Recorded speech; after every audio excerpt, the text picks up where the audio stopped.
ladies and gentlemen, to talk about future revenues enabled by high-speed internet, exciting topic, and to share with you their personal experience on this exciting topic. I invite onto stage Raegan Ramsamy from MTN.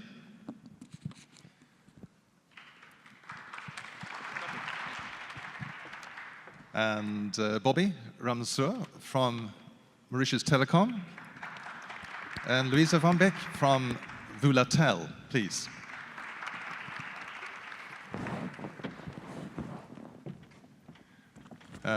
Just a personal quick introduction. Mikael Sandberg, I represent Ventura Next. We invest in and deploy the active equipment onto fiber networks globally. We're a Swedish firm with Swedish history. We've been doing this for coming up to 17 years in a number of countries. We are on our third venture in this broadband world. I started personally back in '89 with fiber in the local loop, a master thesis for Ericsson. And everyone shook their head at the time and said, fiber in the local loop, that's crazy. It will never happen. Did another master thesis 2 years later on fiber, economics of the fiber in the local loop, and people still said it was crazy. And now we're here. That's fantastic. So without further ado, Raegan.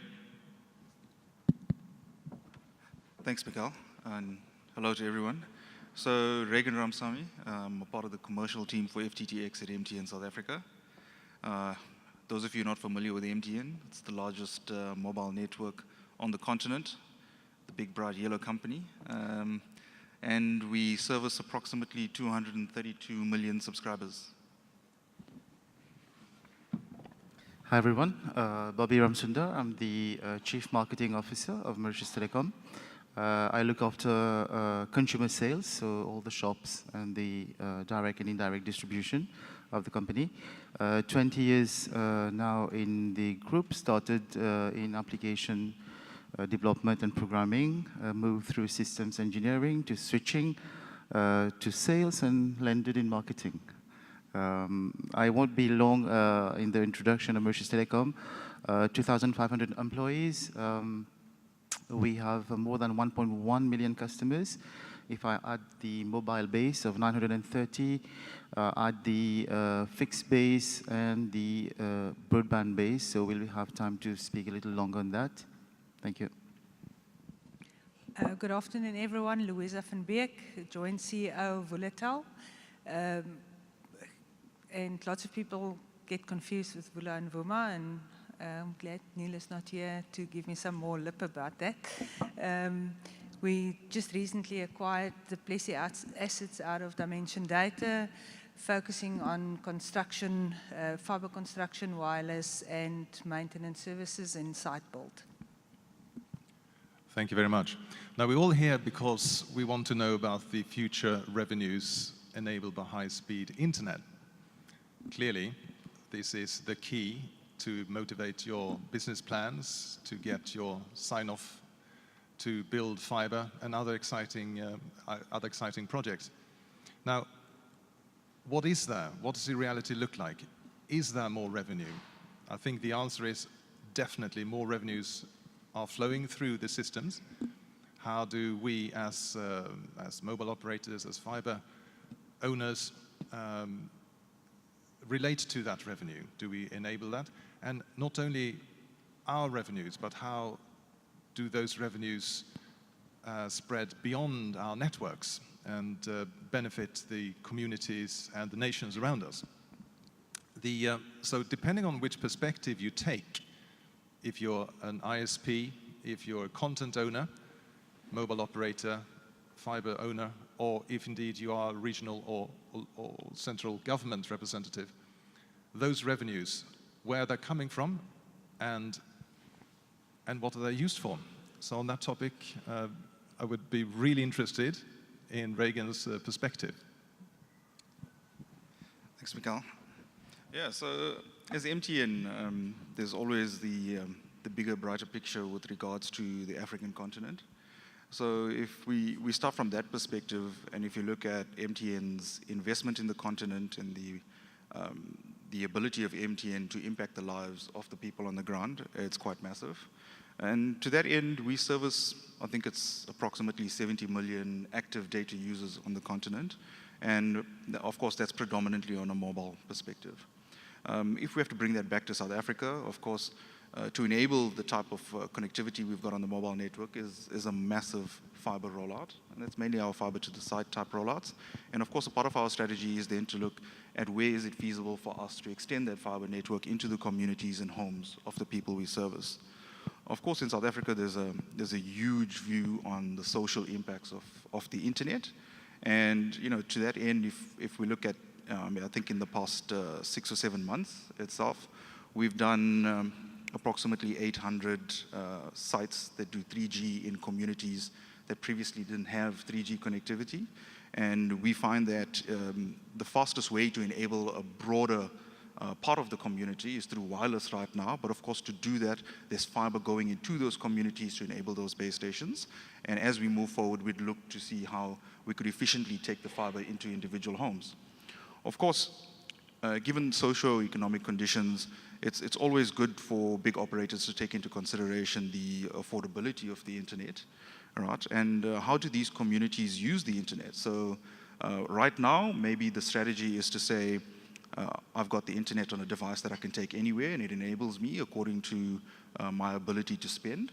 And maybe the high end of the market is where we see the concentration across the board going into fiber to the home, where you're looking at the digital life of those consumers. So, I mean, the high end of the market is probably where you're looking at those digital services that MTN is looking to diversify into.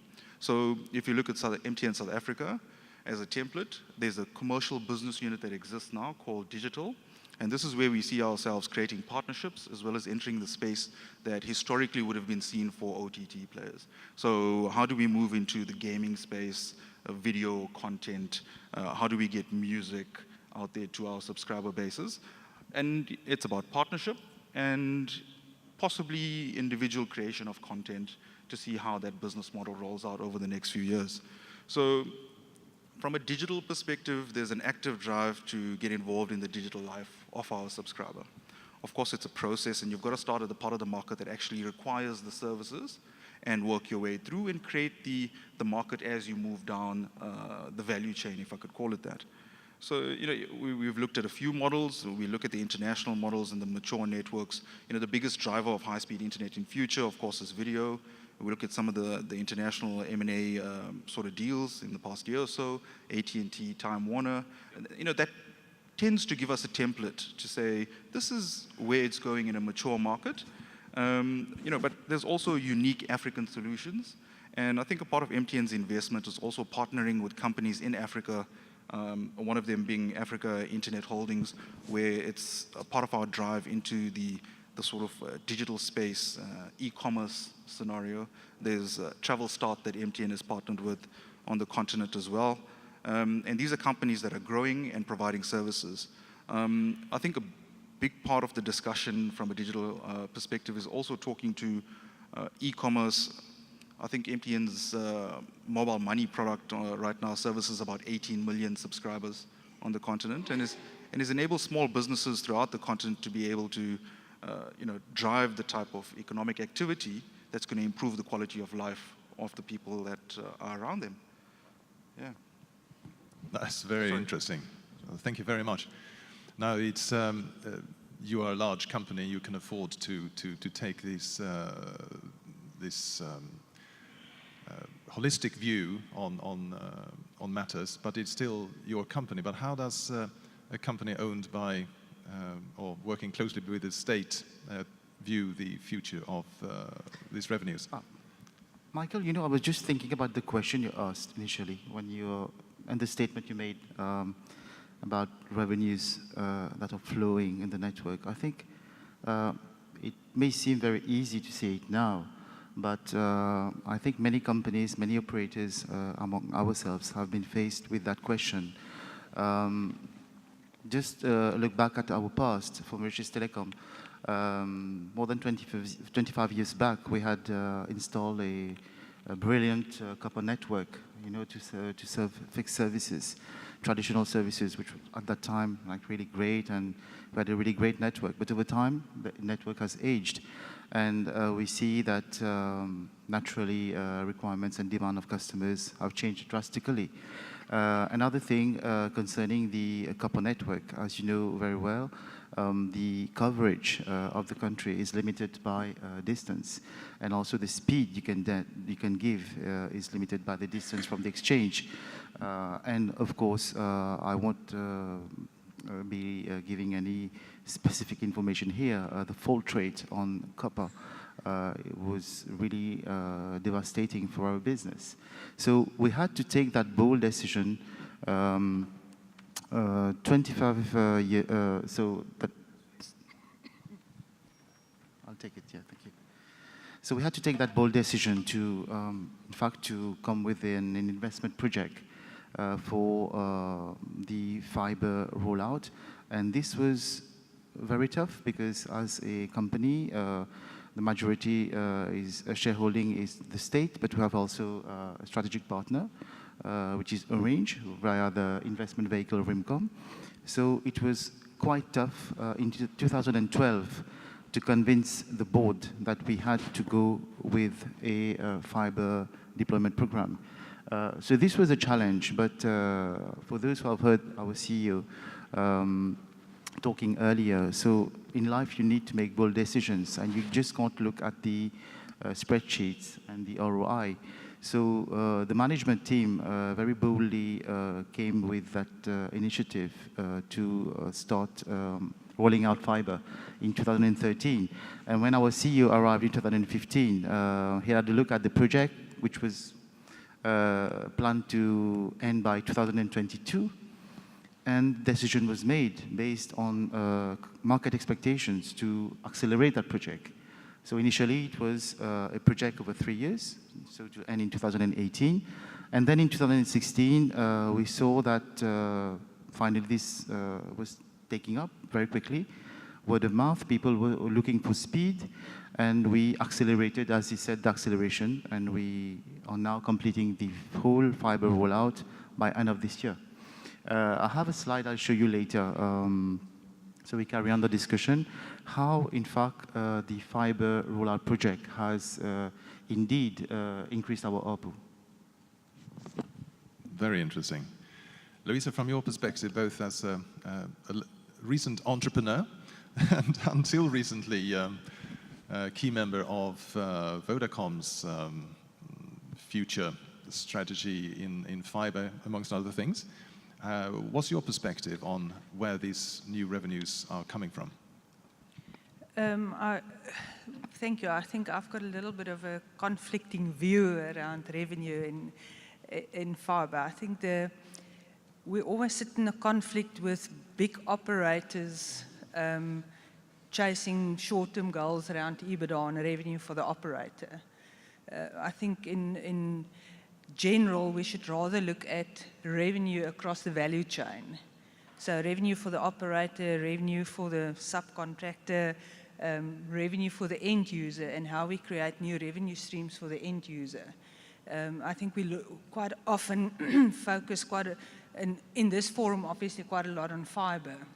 And the focus most probably be rather on availability of telecommunications across fiber, wireless, to create the revenue across the value stream. You're going to definitely reach your short-term EBITDA goals far quicker and better if you focus on the revenue in your end, on how you create revenue and how you create opportunities and possibilities from your end customer up all the way to the operator. Excellent. Well, at MTN, I like what you said about enhancing the digital life of your subscribers. Do you see revenues coming from other sources? People talk about IoT and these sort of revenue sources? Yes, definitely. So I think a big part of consumers' digital life is, of course, the IoT aspect that is being punted today. Of course, we're still in some may say the infancy of the full IoT age. And once that starts to boom, it's connecting your entire life. So where are we 5 or 10 years from now? I mean, there's a ubiquitous high-speed internet connection. You've got a device on you or a device with you at all times that's connected to the internet, and you expect to get the on-demand life that the high-speed internet will provide.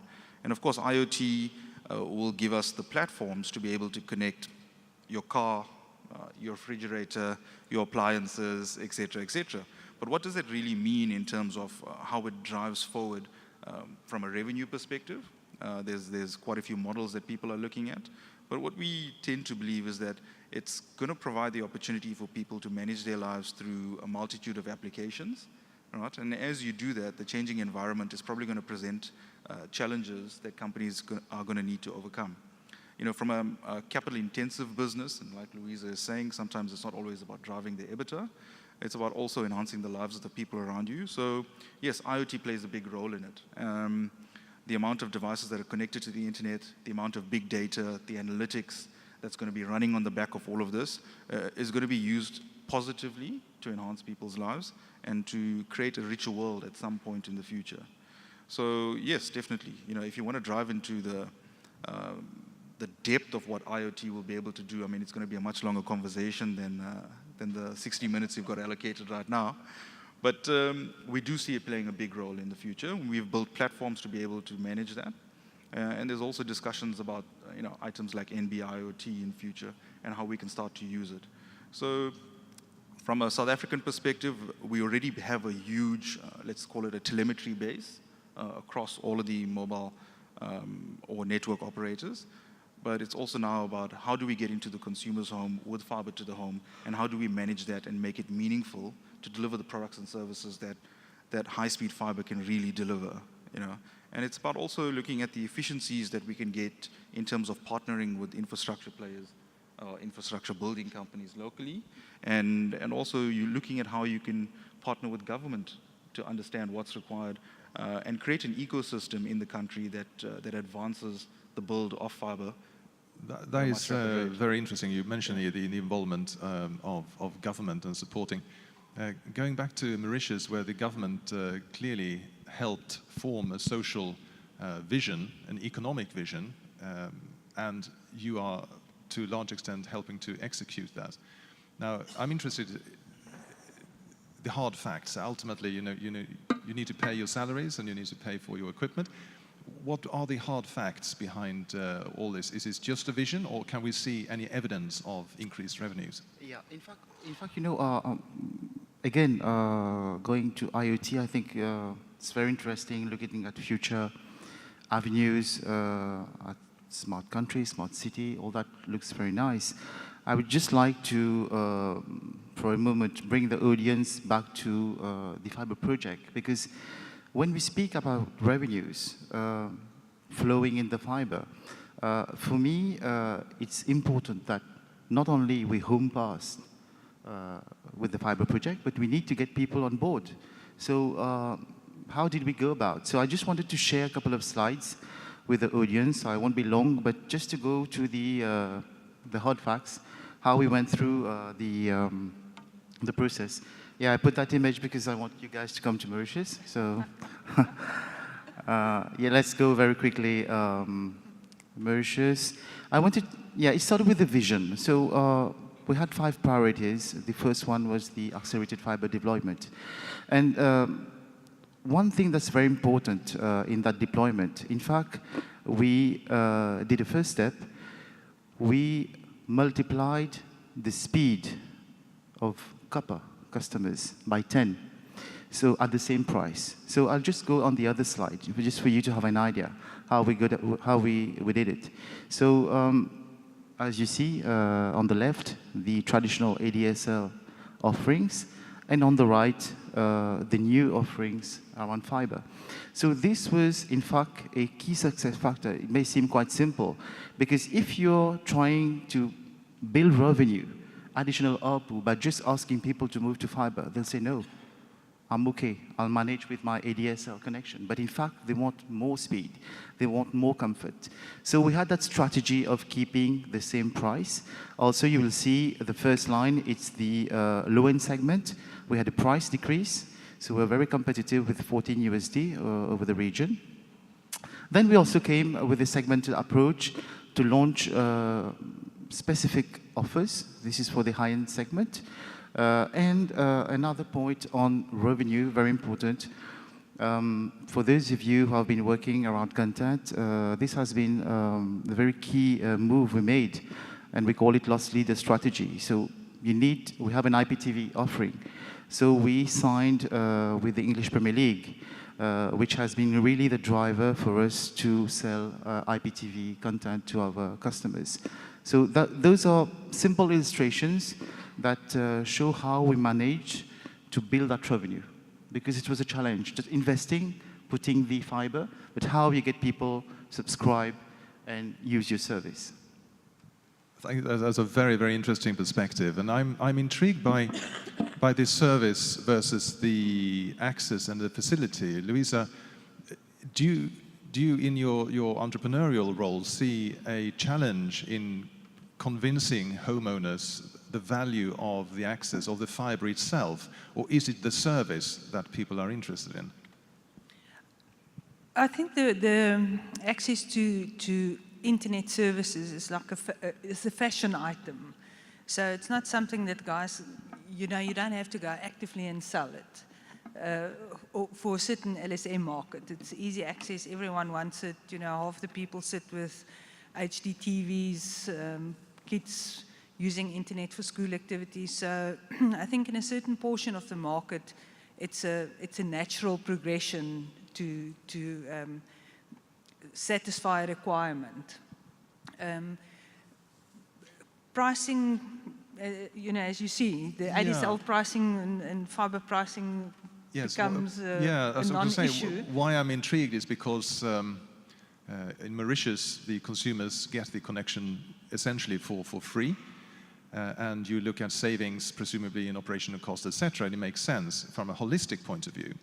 Whereas in Sweden, the average householder is paying the full cost of fiber, which typically runs into about 30,000 rands, just to give you a perspective in local currency. This is paid up front because people understand and appreciate the value of the access technology. It's not necessarily about the service. As you say, it is a bit of a fashion issue, but they understand the long-term value, both for themselves and their family, but also for the property. Is that something you foresee here in South Africa, for example? Yeah, definitely. And I think Central Property, with the award they won, it's a good example. If you can provide lots of security developments happening in South Africa, it's a nice selling tool to make it fiber ready, fiber installed already. So it adds to the value of the property, and the incidental usage of that then becomes obvious. The issue for me is, how do we get that same coincidental usage in the rural areas where we really need that? And how do we uplift those communities to get the same experience? We talk about IoT and self-drive cars and all of these things. That's nice things to talk about for people that can afford it in an economic environment where it's easily available. The real value of this type of services is in the areas where we can grow our future market into that same experience.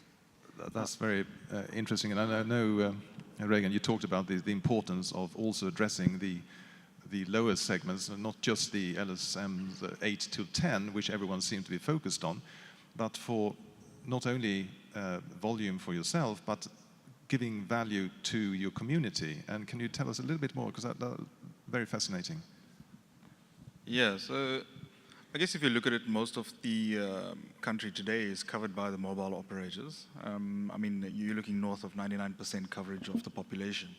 I think if we have to take it back to the high-speed internet perspective, to give you an idea, there's a rapid investment going on from an MTN perspective, if you want to look at it. I think in the past 2 years, MTN has invested north of 20 billion in its network to be able to address communities in South Africa. So I think this year alone, we've done 1,400 LTE sites, and MTN aims to cover, I think, approximately 80% of the population with LTE by the mid to end of next year.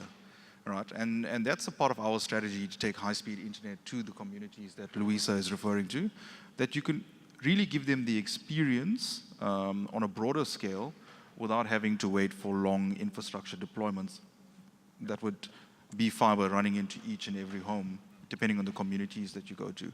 Of course, there should be progression on the technology, and as we move downstream, you're able to take fiber into the home per se, and you can create those economies of scale, as well as the products and services that will develop to be attractive to that market that would make it feasible to do so. Right now, the imperative is to get high-speed internet to the broader population, and the mobile operators have a responsibility to do that, and I think are doing that to a certain extent. It's always going to be a trade-off between the business case, but I think from a mobile perspective right now, decisions have been made and it's in execution phase. I think you will get to a point where fiber to the home specifically in those communities is what we would look at moving forward. That's interesting. Perspective, back in Sweden, the majority of households are now connected to fiber, and we've seen a tremendous development in industries that were not traditionally in the country. So we are now the largest gaming community in the world, users and producers in absolute terms, users in relative terms. Over 300 companies have started producing and developing gaming, for example, created 4,000 jobs, turning over €1 billion last year. How does, for example, the government of your shareholders in Mauritius look at your role in developing such economic hub activity around telecoms? Yeah, I'll just bounce back on what Louisa was saying and also Raegan. In fact, it's a very challenging question, in fact, when you're investing in fiber. We're having the shareholder as the government. We have found two ways, in fact, to make the community benefit from this investment. First of all, as I showed earlier, you see there's a really rock bottom price for a 10 meg connection, which is capped, unfortunately. So it's a way to get people hooked on broadband, to experience broadband, and then afterwards to move ahead in the ladder. Secondly, what we have done using our corporate social responsibility funds, we have installed 350 Wi-Fi hotspots in the towns and villages. So it's a way for us, by backhauling the traffic via our fiber connectivity, to empower the people. Another thing, this is more technical for some of you, the fiber network has been very useful to backhaul traffic from our mobile sites. And with our strategy to pursue the development of 4G, this is helping us a lot. So the fiber project is a very tough venture, but we are seeing value creation in that project. And the government is really supporting us in our venture. That's very interesting. What your take on this, Louisa? It's quite interesting to see if you talk about revenue, what's going to happen very shortly in the future around revenue. I think the mobile operators obviously has got a dire need to roll out fiber to the home to protect their mobile data revenue. Or the effect on the mobile data revenue. If you look at what we do, if you go into your house, you go on your Wi-Fi, you're off the mobile network. And as the propensity of fiber rollout happens, the threat on the mobile data network becomes more and more. Very interesting what Vumatel is doing with a rollout in Alexandra, or Alex. What's going to happen if I'm a mobile operator today? I'll be really worried about that, because immediately you take data away from all the mobile operators in one foul sweep if you get in at a good price. And we also know the guys in the rural areas are very entrepreneurial. If I'm in a rural area now, I'll take a 89 Rand fiber service from Vumatel and sell it to all my friends around me. And you don't only take one person out, but you take the whole community off the mobile network. So I think the mobile networks are really going to have a hard time chasing the EBITDA and their revenue levels, because that disruptor in the market is really going to make it difficult for them. Thank you very much. In previous sessions, the last 2 minutes is given to the audience to ask questions. I was actually hoping for some input from the audience at this stage. So if there is a microphone out there, and we got hundreds of more questions up here, and the experts to answer these questions, but you will have 1,000 questions. So if there's anyone who wants to know anything about future revenues in our business, in high-speed internet, please feel free. Think about it, and whilst you're thinking about it, we can continue up here.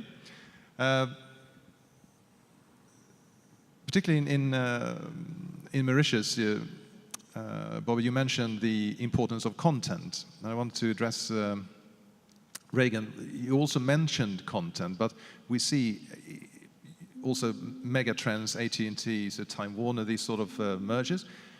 Do you think this is part of the future of telecommunications? I think it definitely is. If you look at the models, there has to be a content play, while at first there's partnerships with the various content providers, similar to what Bobby has highlighted. There's also the convergence that's going to happen in future, where you'll see these technologies coming together. And of course, mobile networks have a decent balance sheet, so you probably will see some sort of M&A activity.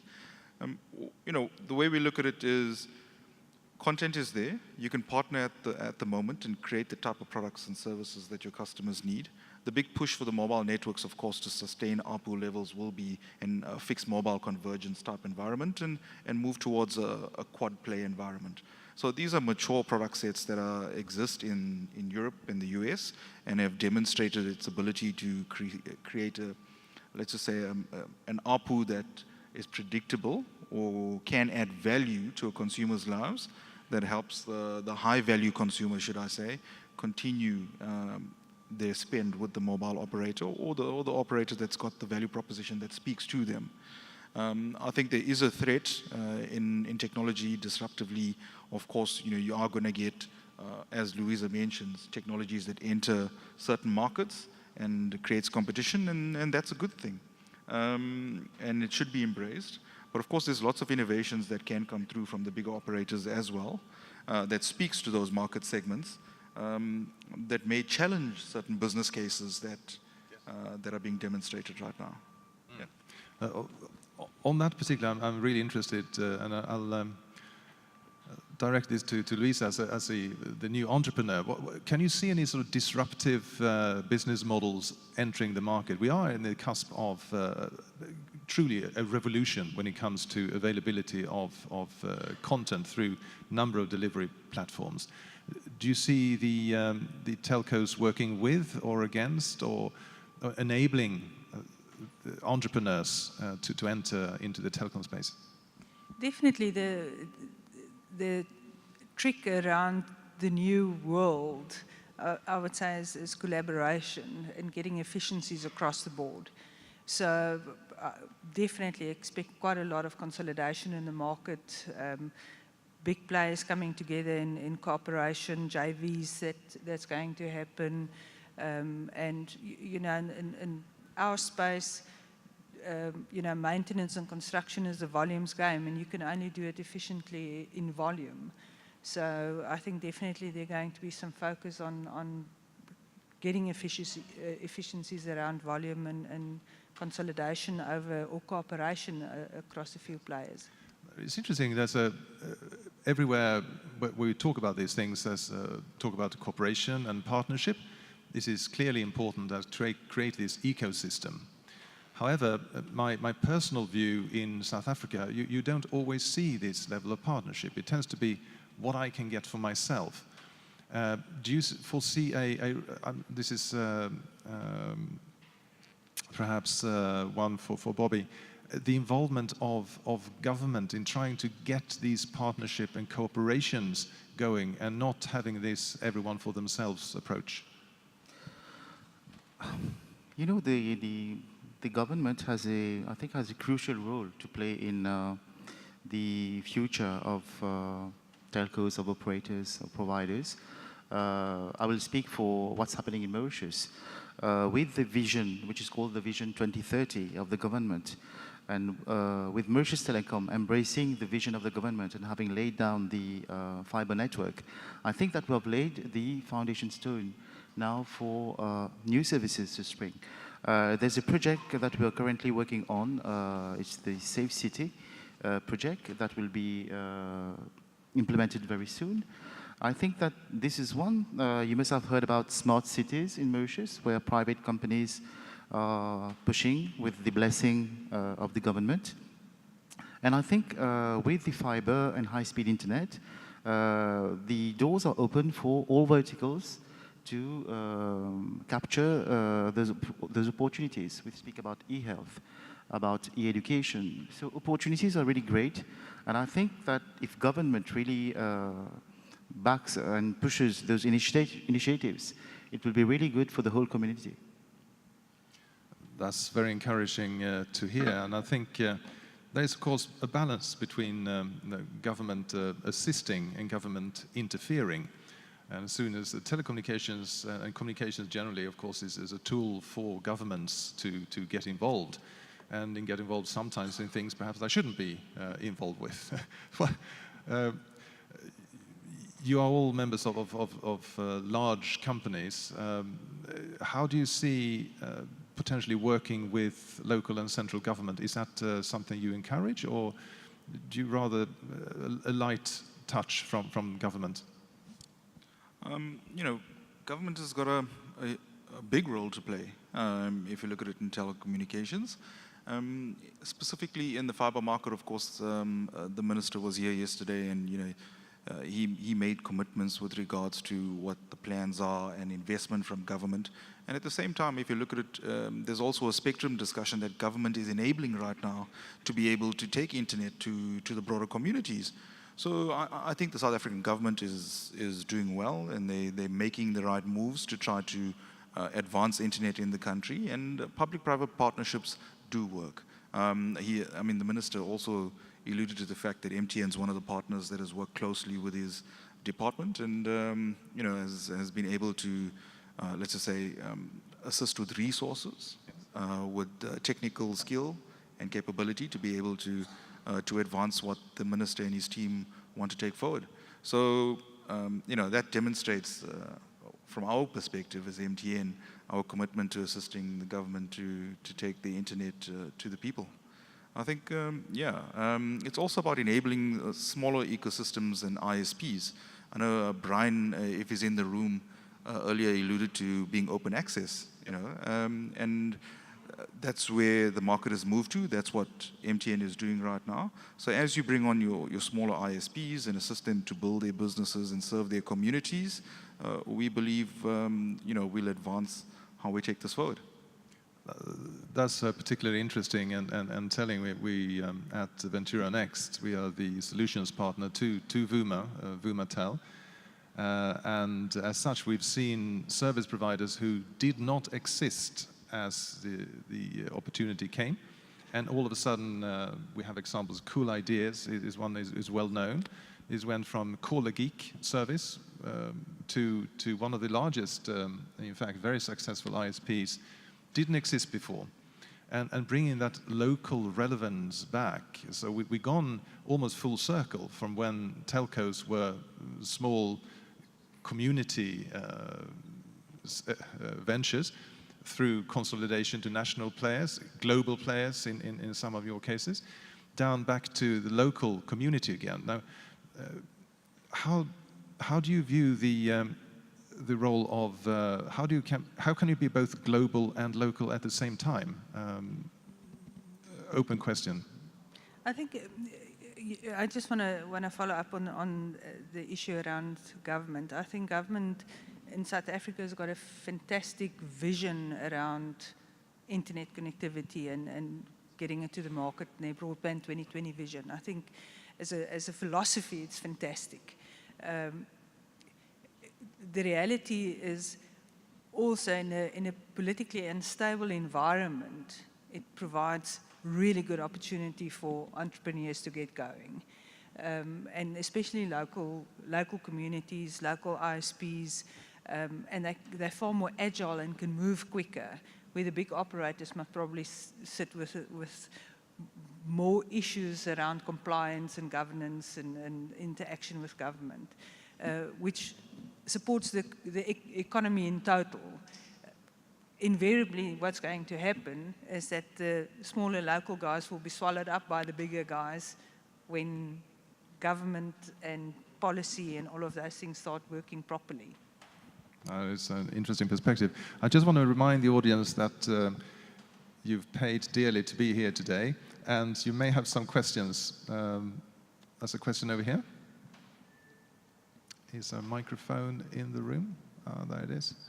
He's sprinting down with a microphone. I just want to, whilst this is being handed out, just a question to Bobby on that topic of being local, and I know you have international plans, and how do you combine being an international player with your local community responsibility? I think that the success story we made with the local market has given it the boost and the energy to go forward and conquer new markets. It's a tough question we're thinking about, but for sure, as the CEO has mentioned earlier in his speech, we are really now looking forward for international development. We think that our expertise, the experience we gathered, just to speak about the FTTH rollout project, my colleague, the CTO, Mr. Bakswit, is over here. With this project, I guess some 1,500 or 2,000 people have been given jobs in the local community. They've gathered expertise in connecting customers. We are going a further step in this project. Now, having the homes connected, there are lots of services that we can sell, and add and build ARPU. For example, Wi-Fi connectivity. The homes in Mauritius is quite particular. Very often over 2 stories, you have high-rise buildings, very few compared to other countries. So Wi-Fi connectivity, smart home solutions, security. I think that we have lots of opportunities on the local market, but the team is also ready to go and conquer international markets, and we're looking strongly of Africa. Thank you very much. Back to the question from the floor. Yeah, hi. Simon from RocketNet. We're an ISP in Joburg, Cape Town, and Durban. We're all talking about things like quad play, content delivery over the fiber networks, IoT. We all know these things are future revenue generators. But what's the next big thing? What's the next big Facebook idea that will be delivered via fiber that's really going to change the game? Wow, that's a big question. Anyone want to tackle that? I wish I had the next big Facebook idea that's going to change the game. I would have told you all about it right now. Yeah, so I don't know. From a general opinion, we find that the bigger guys that play in the space, the Googles, the Amazons, the type of stuff that they're doing right now is quite attractive to the market. Of course, they've got a progression of what they want to release to the market and a lot of things that are in testing. But of course, the likes of VR, the ability to experience a different country from the armchair is probably something that will take off in future. The ability to game in the virtual world, we see that as a big market driver, as a big revenue spinner in future as well. And video, I think, off the top of my head, those are probably going to be the near future type environments that are going to create the revenue and basically be attractive to the market. I'll try to give an answer to this gentleman's question. I think if we were those guys answering to questions of the future, we wouldn't have been here. but still we'll try to be humble and try to answer the questions. I think from an operator perspective, it's very important when we're talking about fiber, is that we are laying the foundation for all services that can come, because those services will need high-speed internet, very high-speed internet. We hear today about holographic information, holograms. Mauritius Telecom, we have partnered 2 years back with a company, a US company called Eon Reality. So we have a subsidiary who is working right now on augmented reality and virtual reality. There are opportunities over many markets, so we're still in the development stage. Maybe to answer to your question, but I think that more globally, when we look at it from an operator perspective, and here I'm speaking on behalf of my colleague CTO, Rai, who's here, what we have done as operator, Mauritius Telecom, there was a question earlier asked by Mikael. I think that it's very difficult not to partner with those giants, the GAFA. For example, in our network, we have the Google cache servers, we have Akamai, we have Netflix, and we have also Facebook, who are today hosted in our data center. So I think that partnering with those giants, giving access to their content is a way to pave the way for the future, I think. I think from my side, the biggest next thing that's going to come is not augmented reality and all of these things. I think this is all a natural flow of development that's happening. I think the biggest next thing that's going to come, that's going to disrupt the market, especially for the current operators, is more network as a service and getting all equipment out the field and running everything in the cloud. So that's something I look forward to, and that's going to disrupt the market quite severely. Thank you. Any last questions? If not, then I'll just summarize. I think from my perspective, it's been tremendously interesting to share stage with these eminent and experienced people. I think what we've heard here is that all companies, however large you are, still see the global trends. This is a global industry. You call them the giants, Bobby, and still companies like Vodafone and MTN have to relate to even larger entities. That's one thing, but also partnership locally, where we've seen examples of service providers who just did not exist one day and now are a significant player, and how the telecom companies, traditional ones, enable that. And not only the company, but communities give this opportunity back to the community through telecommunications, through fiber, and through mobile services. The types of services that could be the future revenue earners, we've heard virtual reality, we're talking about gaming, absolutely, and of course video. But beyond that, Internet of Things, still up in the cloud, who knows exactly what that is, but we're all preparing for that. And I think as we began, we can see the revenues flowing through our systems, and how we relate to those revenues, how we engage with those partners to make the best for ourselves and our community. I think that's the challenge for us all. Well, thanks to my panelists, Raegan, Bobby, Louisa, and thanks to the audience for your participation and interest. Thank you so much.